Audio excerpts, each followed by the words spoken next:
Thank you for participating in this study challenge. Here's a question from the USABO Semifinal Exam June 24, 2020. Please drop a like, comment, share this out, and subscribe as we continue to do USABO together.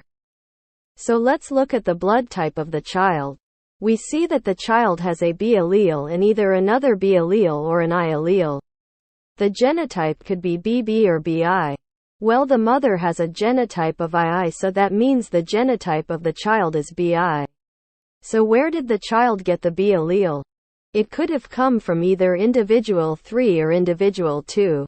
Those are the two men that carry the B allele. So which one is it? Well, the child is B+.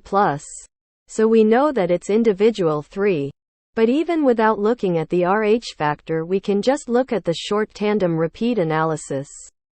We see that the child has an allele of 17 and an allele of 25. STRs are genetic markers.